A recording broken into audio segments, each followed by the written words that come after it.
FTX and Binance are two of the world's biggest exchanges, and they're both a fantastic choice for crypto trading, but depending on who you are as a trader and what you need, you may want to go for one over the other. I actually use both because I think they both have strengths in some different areas, so we'll go over that in this video. We'll go over the supported currencies on each exchange, trading fees, deposit and withdrawal methods, and any fees that you may have to pay on those, and what I think about each trading system in general. If you want to skip to a specific section, I've listed the timestamps in the description, and if you want to sign up to the platforms, I've got the direct links listed in there to Binance and FTX as well. Let's get started with asset support, and actually FTX has some serious and surprising omissions. There's no trading support for Polkadot, Cardano, Avalanche, and a few others, which are really big top 15 cryptos. They may have added these by the time you're watching this video though. But hey, if you don't want to trade the ones I've just listed, then no dramas. When it comes to FTX, they support a lot of Ethereum ecosystem tokens and Solana ecosystem tokens. Considering FTX and Solana have a relationship, that's not much of a surprise. Binance, on the other hand, has probably the best crypto support of any exchange bar none. And the way Binance do things basically is that if they think a trading pair has demand, they will list it no matter what it is, even if it's the coins of a competitor. So for trading cryptos on the spot market, that is the instantly settled market, it's Binance for this one, as they have more coins, smaller coins and coins from many different market sectors. But it depends on what you want to trade and if it will benefit you or not. FTX though has much wider support for more exotic asset classes like perpetual futures and two other markets that they call volatility and prediction markets.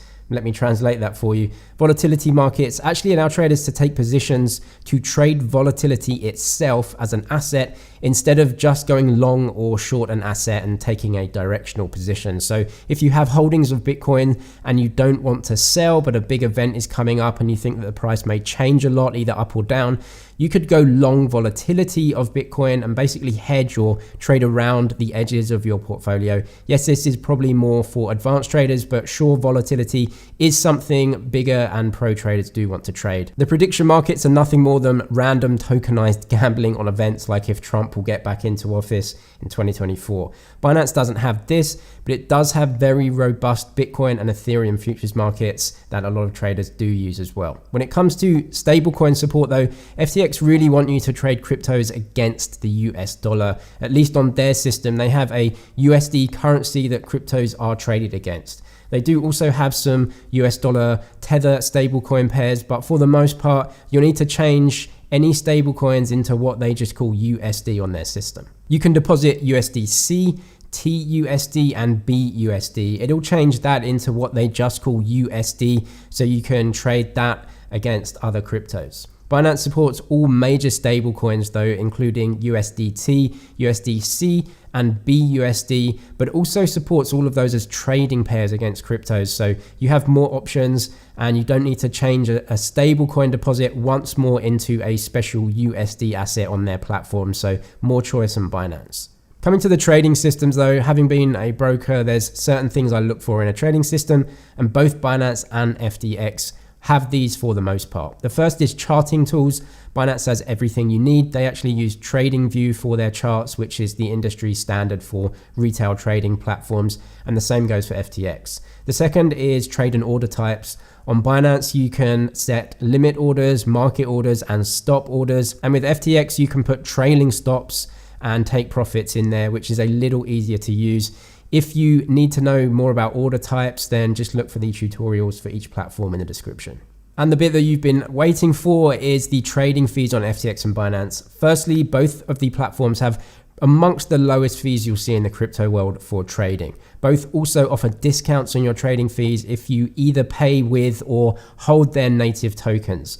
Both FTX and Binance have a native exchange token that you can buy and trade just like any other crypto. And for Binance, all you have to do is hold some BNB coins in your wallet and then click the option to pay fees in BNB to get 25% off of your trading fees. For FTX, you'll need to buy and hold their FTT token, and by hold, I mean you'll need to stake it, but that's very easily done directly on the platform.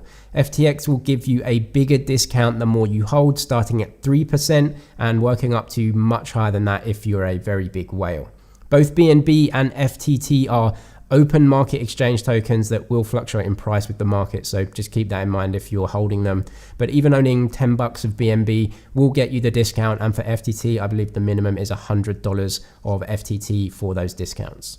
And here are the exact fees that they charge. Binance charges a flat fee of 0.1%. and then a 25% discount if you pay those fees with BNB coins. So that makes 0.075% for your trading fees. FTX are a little different as they charge you less if you make liquidity. That means putting limit orders on the book basically. And they charge you a rate of 0.02%, which is seriously low, like really good. And if you take liquidity off the book, you'll be charged 0.07%. So both of these are cheaper than Binance.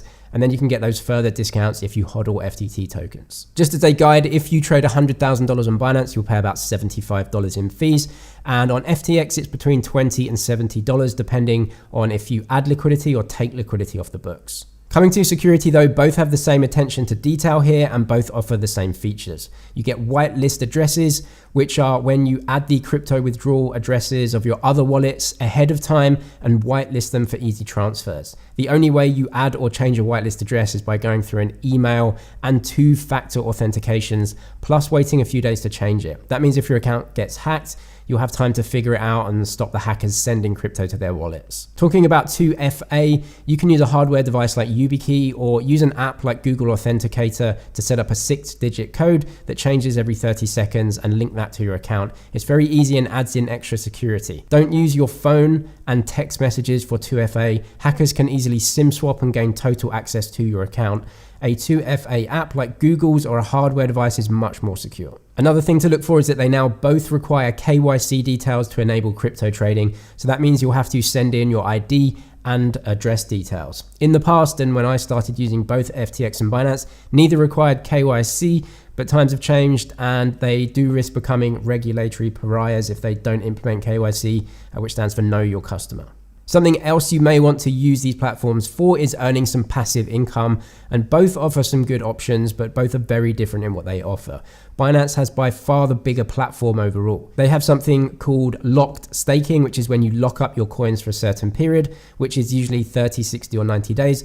And then they'll give you a fixed reward, and they support most major tokens that can be staked like ADA, DOT, ETH tokens with ETH 2.0 and SOL tokens plus way more. They also have something called Binance Launch Pool, which is a way to invest in new projects launching through the platform. These are mostly small projects, but you can get early access to the coin in basically the crypto version of an IPO. They also have flexible savings products where you can usually earn a much lower yield, but have the flexibility of pulling out your coins at any time should you want to trade them. Rates here can vary from around 1 to 5% depending on the coin, but rates across all coins vary, so check frequently. FTX has a much more limited offering and only allows staking for Solana, FTT, and some Solana ecosystem tokens. It does, however, usually have much better rates for lending US dollar than Binance. Rates vary every day, but you can lend USD to futures traders on the platform and get around 5 to 20% depending on demand, whereas Binance is typically always lower than FTX. You can also lend out Bitcoin for a small yield, and depending on the day, FTX is either better or the same as Binance for those yields. If you want to stake a wider variety of coins, Binance. If you want better rates on USD and Bitcoin lending, FTX. Both, however, do get beaten by specific lending platforms like Celsius and BlockFi for the most part, so I'd suggest looking at those if you actually want to earn some passive income and put some cryptos on those platforms. I'll link the sign-up offers and the videos to both of those platforms in the description. Another very important aspect is fiat and crypto deposits and withdrawals. Both platforms support all major fiat currencies for deposits by various methods like wire transfer or SWIFT.